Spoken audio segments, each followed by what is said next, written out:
ভারতে এবার গুড়িয়ে দেওয়া হলো 168 বছরের পুরনো মসজিদ। দেশটিতে বারবার কেন মসজিদ ভাঙা হচ্ছে, কি বলছেন বিশ্লেষকরা? পরমাণু ইস্যুতে আমেরিকার চাপে নতি স্বীকার নয়, সাফ জানালো ইরান। চীন রাশিয়াকে সমর্থন দেবে তেহরানকে। সিরিয়ার ভেতরে থাকা ইসরায়েলের সেনাদের সরানোর দাবি দেশটির অন্তর্বর্তী সরকারের, না হলে কড়া জবাবের হুঁশিয়ারি দামেস্কের। আসসালামু আলাইকুম, দেখছিলেন Bangla vision world news headline.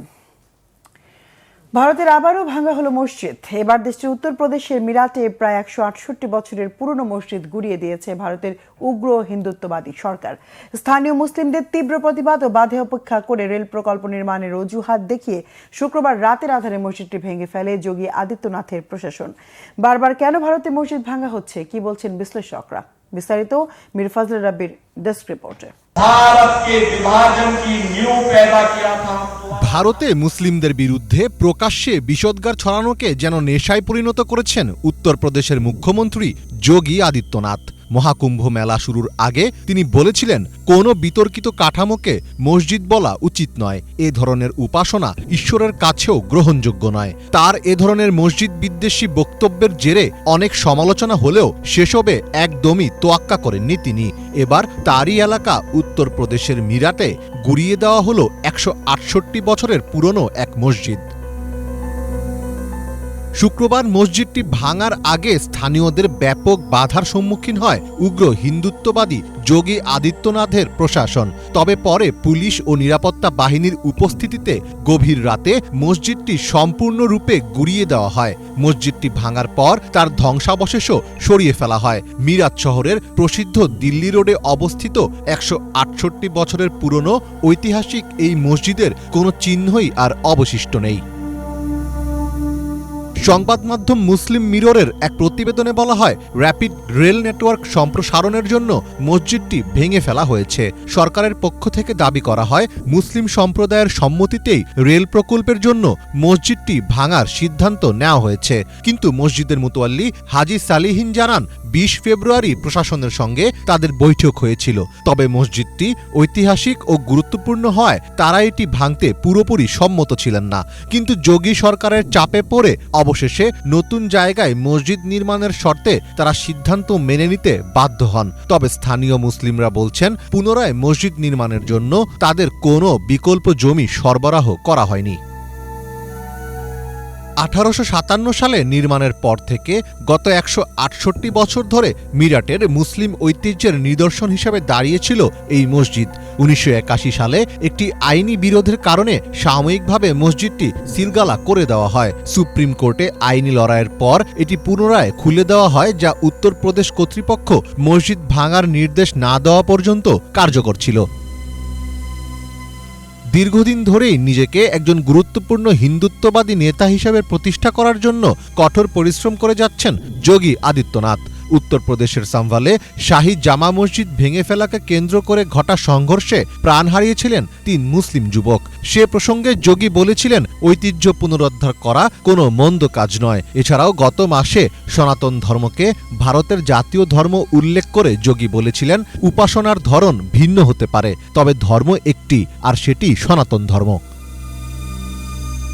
বিশ্লেষকদের অনেকে মনে করছেন, ভারতে মন্দির মসজিদ বিরোধকে এমনভাবে উপস্থাপন করা হচ্ছে যেন ক্রমান্বয়ে যে কোনো অহিন্দু উপাসনালয়কে বিতর্কিত করে তোলা যায়। যোগীদের মতো কিছু হিন্দুত্ববাদী নেতা মন্দির মসজিদ বিরোধকে ঘিরে রাজনৈতিক ফায়দা নেওয়ার জন্য সনাতন ধর্মকে উগ্র ও বিস্তৃতভাবে সামনে আনছেন বলেও মনে করছেন অনেকে।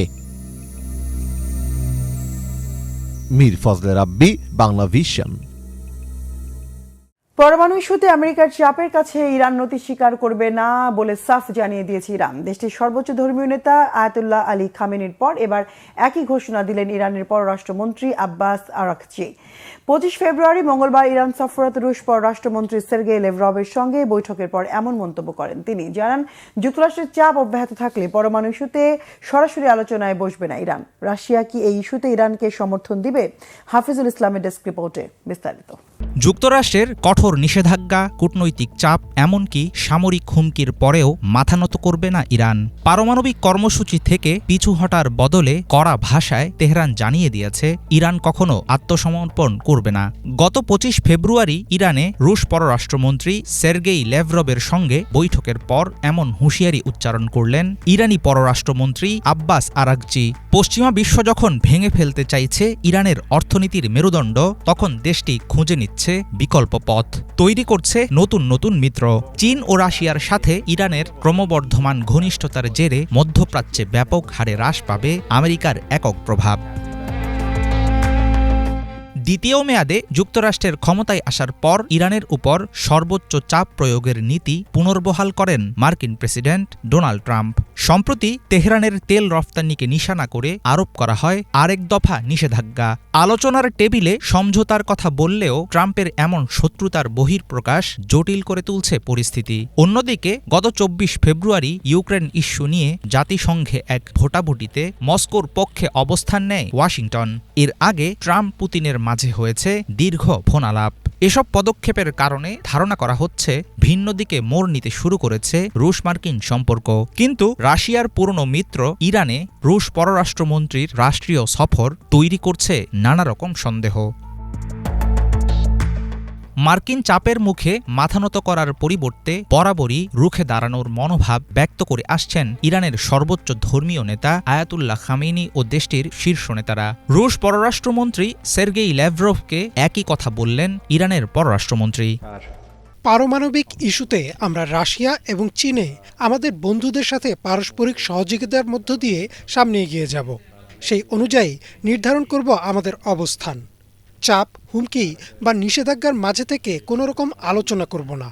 যতক্ষণ পর্যন্ত ইরানের উপর মার্কিন চাপ এমন কঠোর থাকবে, ততক্ষণ পারমাণবিক বিষয় নিয়ে তেহরান ও যুক্তরাষ্ট্রের মধ্যে সরাসরি আলোচনার কোনো সম্ভাবনা নেই। চারদিক থেকে চেপে ধরলে ইরানকে বশে আনতে পারবে যুক্তরাষ্ট্র, এমনটাই ভেবেছিলেন মার্কিন প্রেসিডেন্ট ডোনাল্ড ট্রাম্প। ধারণা করেছিলেন ইরানের উপর কঠোর নিষেধাজ্ঞা আরোপ করলে কঠিন হয়ে পড়বে ইরানি জনগণের জীবনযাত্রা, সরকার বিরোধী আন্দোলনে নেমে পড়বে সে দেশের মানুষ। কিন্তু বাস্তবে এমনটা ঘটেনি। একদিকে শক্ত হাতে অভ্যন্তরীণ সংকট মোকাবেলা করছেন খামেনি ও তার প্রশাসন, অন্যদিকে পশ্চিমা নিষেধাজ্ঞার কারণে চীন ও রাশিয়ার দিকে আগের চাইতে ব্যাপক মাত্রায় ঝুঁকে পড়ছে ইরান। এর ফলে ক্রমেই দুর্বল হচ্ছে যুক্তরাষ্ট্রের কৌশলগত অবস্থান। মার্কিন নিষেধাজ্ঞায় জটিল সংকটে পড়লেও বিকল্প পথ তৈরিতে সাফল্য দেখাচ্ছে ইরান। চীনের সাথে হয়েছে ২৫ বছরের অর্থনৈতিক চুক্তি, যার মাধ্যমে তেহরান পাবে $400 বিলিয়ন বিনিয়োগ। দৃঢ় হয়েছে রাশিয়ার সাথে সামরিক ও বাণিজ্যিক সম্পর্ক। মধ্যপ্রাচ্যে বাড়ছে তেহরানের কূটনৈতিক প্রভাব। সৌদি আরবের সাথে স্বাভাবিক হতে শুরু করেছে দ্বিপাক্ষিক সম্পর্ক। বিশ্লেষকরা মনে করেন ইরান যদি তার চলমান কৌশল ধরে রাখতে পারে, তাহলে মধ্যপ্রাচ্যে অচিরেই মুখ থুবড়ে পড়বে যুক্তরাষ্ট্রের একক প্রভাব। শক্তির নতুন ভারসাম্য তৈরি হলে ইরান হয়ে উঠবে পশ্চিমাদের শক্ত প্রতিপক্ষ। হাফিজুল ইসলাম, বাংলা ভিশন। অবিলম্বে সীমান্ত অঞ্চলে অনুপ্রবেশ করা ইসরায়েলি সেনাদের প্রত্যাহারের দাবি জানিয়েছে সিরিয়া। তা না হলে কড়া জবাবের হুঁশিয়ারি দিয়েছে তারা। এটিকে সিরিয়ার সার্বভৌমত্বের লঙ্ঘন বলে উল্লেখ করেছেন অন্তর্বর্তীকালীন সরকারের প্রেসিডেন্ট আল শারা। একই সাথে সিরিয়ার সংখ্যালঘু দ্রুজ জনগোষ্ঠীর সহায়তায় ইসরায়েল সিরিয়াকে বিভক্ত করার ষড়যন্ত্র করছে বলে অভিযোগ উঠেছে। এ ধরনের পরিকল্পনা কোনোভাবেই সফল হতে দেয়া হবে না বলে তেল আবিবকে কড়া ভাষায় সতর্ক করেছে রাশিয়া। এ ব্যাপারে ইরানের সাথে একজোট হয়ে কাজ করার বার্তা দিয়েছে তারা। হিজল জোবাইরের ডেস্ক রিপোর্টে বিস্তারিত।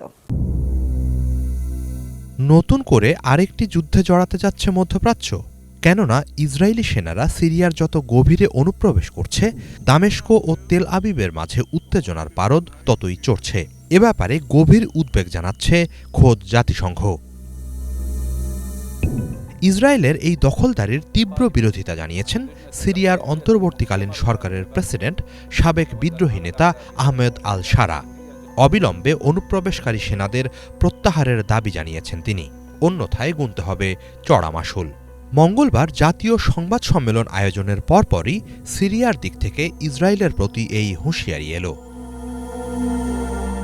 গত ডিসেম্বরে আল শারার নেতৃত্বাধীন বিদ্রোহী গোষ্ঠী হায়াত তাহরির আল শাম HTS সিরিয়ার দীর্ঘদিনের স্বৈরশাসক বাশার আল আসাদকে উৎখাতের পরপরই নিরাপত্তার দোহাই দিয়ে দেশটির সীমান্তবর্তী বিভিন্ন অঞ্চলে অনুপ্রবেশ করতে থাকে ইসরায়েলি সেনারা।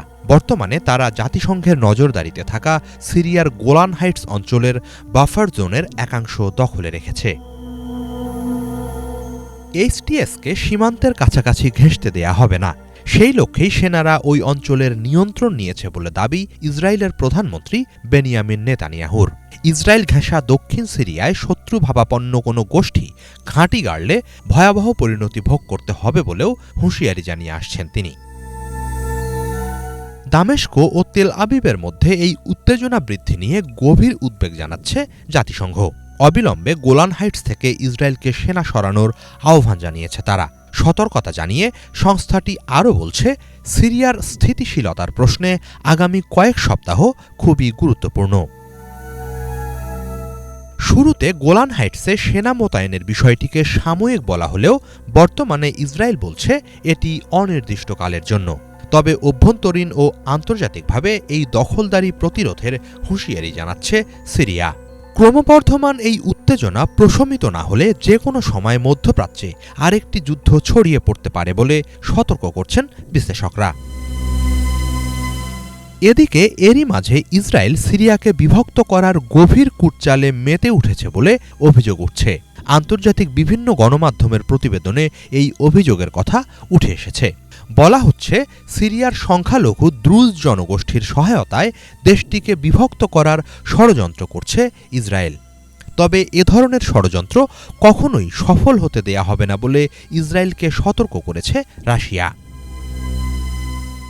ইরান সফরকালে রুশ পররাষ্ট্রমন্ত্রী সের্গেই লাভরভ বলেন, সিরিয়াকে ভাঙার যে কোনো রকম পরিকল্পনা অগ্রহণযোগ্য ও বিপজ্জনক।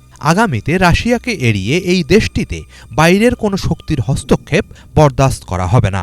সিরিয়ার মধ্যে ঐক্য প্রতিষ্ঠায় রাশিয়ার সাথে সাথে চীন ও ইরানও কাজ করছে উল্লেখ করে রুশ পররাষ্ট্রমন্ত্রী জানান, আগামীতেও এই সমন্বয় প্রক্রিয়া অব্যাহত থাকবে। হিজল Zobayer, Bangla vision.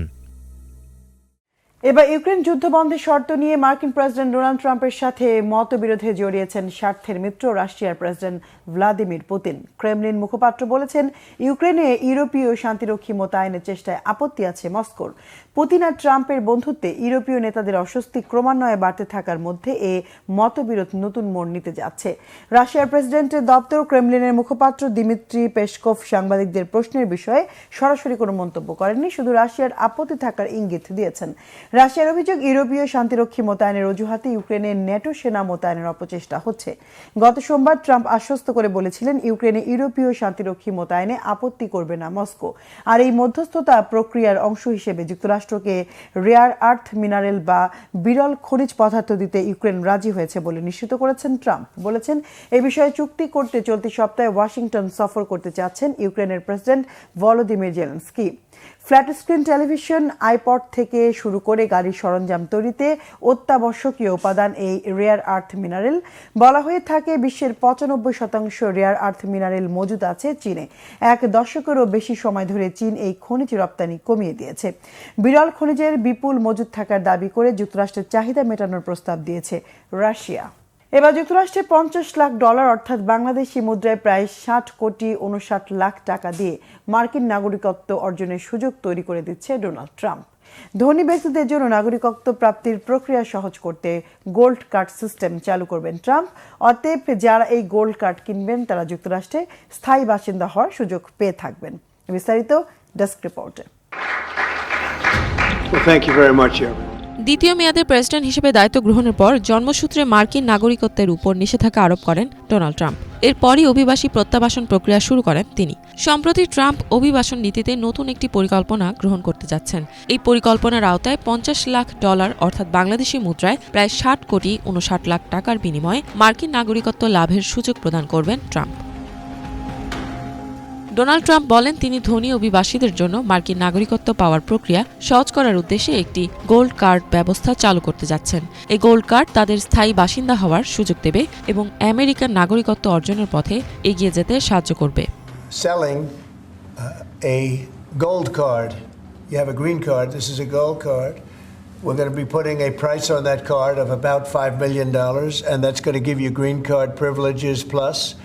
It's going to be a route to citizenship, and wealthy people will be coming into our country by buying this card. They'll be wealthy, and they'll be successful, and they'll be spending a lot of money and paying a lot of taxes and employing a lot of people. And we think it's going to be extremely successful. Trump বলেন তারা একটি gold card বিক্রি শুরু করবেন। এই কার্ডটির মূল্য হবে প্রায় $5 মিলিয়ন। এটি গ্রিন কার্ডের সুবিধা প্রদান করবে এবং একই সাথে আমেরিকার নাগরিকত্ব অর্জনের পথ খুলে দেবে। ধনী ব্যক্তিরা এই কার্ডটি কিনে তাদের দেশে আসতে পারবেন। যারা যুক্তরাষ্ট্রের ব্যবসায় বিনিয়োগ করতে আগ্রহী তাদের জন্য EB-5 প্রোগ্রাম গ্রিন কার্ড প্রদান করা হয়। এই প্রোগ্রামের মাধ্যমে বিদেশি বিনিয়োগকারীরা মার্কিন ব্যবসায় বড় অঙ্কের অর্থ বিনিয়োগ বা কর্মসংস্থান সৃষ্টির মাধ্যমে স্থায়ী বাসিন্দা হওয়ার সুযোগ পান। ট্রাম্প সাংবাদিকদের জানিয়েছেন তিনি EB-5 প্রোগ্রামটি পরিবর্তন করে গোল্ড কার্ড চালু করবেন। তার মতে এই পদক্ষেপটি দেশের জাতীয় ঋণ পরিশোধে দ্রুত সহায়তা করতে সক্ষম হবে। তিনি আরও বলেন এটি কিছুটা গ্রিন কার্ডের মতো, তবে অনেক বেশি সুবিধা প্রদান করবে। এটি নাগরিকত্বের পথ তৈরি করবে মূলত ধনী বা অত্যন্ত প্রতিভাবান ব্যক্তিদের জন্য। তারা যুক্তরাষ্ট্রে আসার জন্য মূল্য পরিশোধ করবে। কোম্পানিগুলো লোকজনকে এখানে নিয়ে আসার জন্য অর্থ দেবে যাতে তারা এই দেশে দীর্ঘমেয়াদে থাকতে পারে। ট্রাম্প বলেন তারা সমৃদ্ধ হবে, সফল হবে। তারা অনেক টাকা খরচ করবে, অনেক কর প্রদান করবে, অনেক মানুষের কর্মসংস্থানের সুযোগ সৃষ্টি করবে। তিনি মনে করেন এটি খুবই সফল হবে। ট্রাম্প আশা করছেন কমপক্ষে 10 লাখ গোল্ড কার্ড বিক্রি হবে। তিনি জানান 2 সপ্তাহের মধ্যেই পরিকল্পনা সম্পর্কে আরও বিস্তারিত তথ্য প্রকাশ করা হবে। EB-5 অভিবাসী বিনিয়োগকারী প্রোগ্রাম মার্কিন নাগরিকত্ব অভিবাসন পরিষেবা USCIS দ্বারা পরিচালিত হয়। 1990 সালে এই প্রোগ্রামটি শুরু করা হয়, যার উদ্দেশ্য বিদেশি বিনিয়োগকারীদের মাধ্যমে কর্মসংস্থান সৃষ্টি এবং মূলধন বিনিয়োগের মাধ্যমে মার্কিন অর্থনীতির উন্নয়ন করা। বাণিজ্য সচিব হাওয়ার্ড লুটনিক গত মঙ্গলবার সাংবাদিকদের বলেন EB-5 প্রোগ্রামটি সম্পূর্ণরূপে অকার্যকর, অবাস্তব এবং প্রতারণায় পরিপূর্ণ ছিল। এটি কম দামে গ্রিন কার্ড পাওয়ার একটি উপায় ছিল। তাই প্রেসিডেন্ট বলেছেন এই হাস্যকর EB-5 প্রোগ্রামকে বন্ধ করে দেবেন এবং এর জায়গায় গোল্ড কার্ড চালু করবেন।